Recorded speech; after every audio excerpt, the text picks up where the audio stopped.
आप सबका बहुत बहुत स्वागत है सत्य प्रमाणित और पुख्ता चैनल पे, जहाँ पे सत्य को पुख्ता करके आपको बताया जाता है, प्रायोगिक और प्रमाणित प्रयोग। देखिए, जब एक व्यक्ति जो है छोटे से छोटा मटका को भी खरीदने जाता है तो अपने स्तर पे ठोक कर, बजा करके, हाथों से अपने तसल्ली कर लेता है कि हाँ, वाकई में ये टूटने के लायक नहीं है।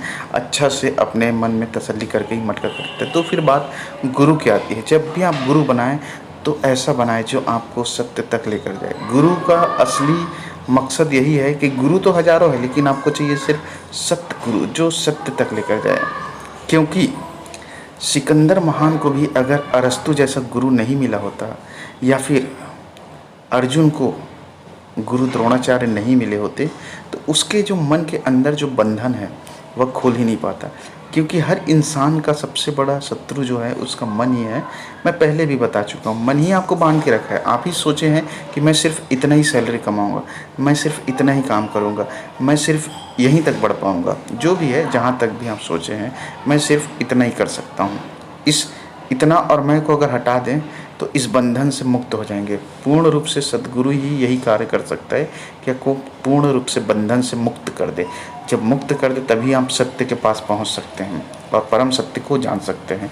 जब शाश्वत सत्य के साथ आपका मुलाकात हो जाएगा तो आप समझिए, मानव नहीं रहेंगे, महामानव वाली स्थिति में पहुंच जाएंगे।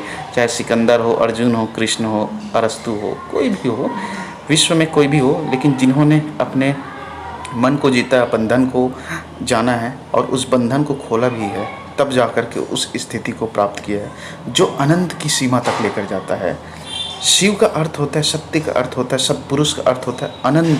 क्योंकि संपूर्ण ब्रह्मांड उसी के अंदर है, वह अनंत ऊर्जा है। हम तो एक सिर्फ पृथ्वी के अंदर के एक छोटे से कण हैं। अगर इस पृथ्वी से बाहर जाकर देखें तो अनंत अनंत सौर मंडल में कितने न जाने कितने ग्रह, नक्षत्र, तारे, कितनी चीज़ें हैं। और उसमें मनुष्य एक छोटा सा कण है। उसमें भी एक छोटा सा भेद बना कर रखे कि मैं सिर्फ इतना हूँ। तो सद्गुरु में ही वह ताकत है कि आपके अंदर से जो गांठ बंधी हुई है जन्म जन्मांतर की, उस गांठ को खोल के आपको डायरेक्ट शिव और सत्य से मुलाकात करवा देगा। मरने के बाद नहीं बोल रहा हूँ, जीते जी आप शिव को पहचान लेंगे। जीते जी आप जान जाएंगे कि सत्य वाकई में यह है और सत्य इस तरह से कार्य करता है कि सत्य की जो ऊर्जा है वो कैसे कार्य करती है। अब रही बात पूरे ब्रह्मांड की सीक्रेट, तो इस पूरे ब्रह्मांड की सीक्रेट सिर्फ दो ही चीज़ों में है। ध्यान से सुनिएगा। एक तो है एनर्जी, जिसे विज्ञान एनर्जी, वाइब्रेशन इस तरह से जानता है, वही शिव की ऊर्जा है। दूसरा है चेतना। चेतना का अर्थ होता है चैतन्य स्वरूप।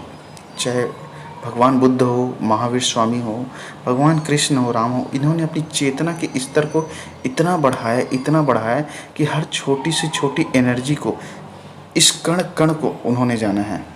और हमारे सनातन के संस्कृति में ऐसे ऐसे भी सिद्ध हुए हैं, सनातन हुए हैं, जिन्होंने यहाँ पे बैठे बैठे पूरे ब्रह्मांड को और ब्रह्मांड की घटना को जान लिया, जिसे ज्योतिष विद्या के रूप में अभी भी कुछ परसेंट में लोग जानते हैं। 100% तो किसी को भी नहीं मालूम, लेकिन ऐसा भी हुआ है जो 100% जानते थे।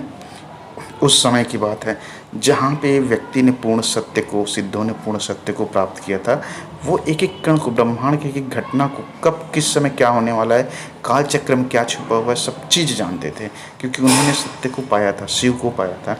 तो ब्रह्मांड को जब समझना है तो सिर्फ ऊर्जा को समझना होगा, शिव की ऊर्जा को समझना होगा। शिव की ऊर्जा कार्य कैसे करती है, रिदम कैसे चलता है, इसका वाइब्रेशन की एनर्जी का फ्लो क्या है, इसके लिए अपनी चेतना को जगाना होगा, तभी संभव है।